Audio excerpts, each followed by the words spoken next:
Crois à Jésus-Christ et répands-toi, tu auras la vie éternelle. Jésus a dit que Jean-Baptiste, c'est le plus grand des prophètes. Jean-Baptiste est plus grand que Moïse, plus grand qu'Élie, qu'Abraham, Élisée. En fait, Élisée sont des prophètes qui ont fait des grands miracles inégalés. Mais Jean-Baptiste n'a jamais fait de miracle. En fait, quand Jean-Baptiste a prêché le plus grand message pour tous les hommes, le message de repentance que Jean-Baptiste a prêché.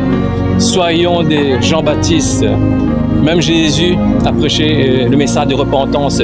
Lorsque tu regardes Matthieu 4, verset 17, répandez-vous par le royaume de Dieu proche. Même dans les actes des apôtres, acte 3, verset 19, changez donc d'attitude et convertissez-vous pour que vos péchés soient effacés. En fait, c'est le monde qui choisit l'enfer parce que la parole nous dit, faisons un choix, soit le paradis, soit l'enfer. L'enfer appartient au diable, mais le paradis appartient à Jésus-Christ. Tous les pécheurs partiront en enfer. Tous les pécheurs qui ne se répandent pas de leurs péchés partiront en enfer avec le diable bas. Mais choisissons Jésus. Jésus, c'est la vie éternelle. Jésus, c'est Jérusalem céleste. La destination finale de tous les chrétiens, c'est Jérusalem céleste. En fait, si nous donnons notre cœur à Jésus-Christ, c'est son esprit qui vient habiter dans notre cœur. Le Saint-Esprit, c'est la puissance surnaturelle qui nous va nous donner le dégoût du péché. Venez à Jésus-Christ. Sans Jésus-Christ, nous sommes incapables de mettre sa parole en pratique.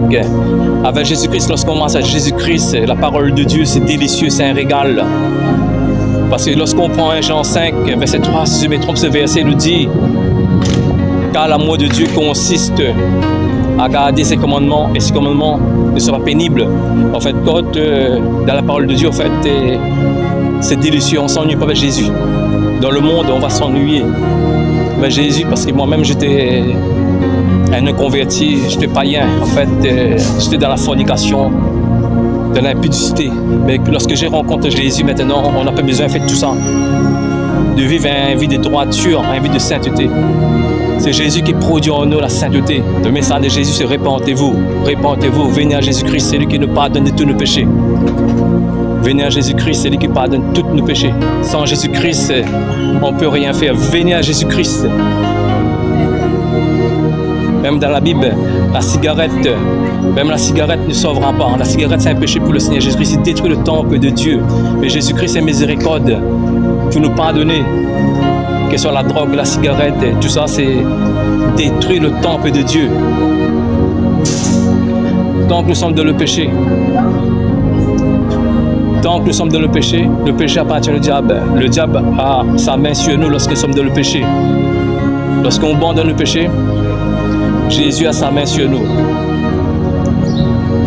Le diable, en fait, quand le péché appartient au diable, en fait, nous sommes esclaves du péché lorsqu'on sommes dans le péché. Venez à Jésus-Christ, nous serons esclaves de Jésus-Christ.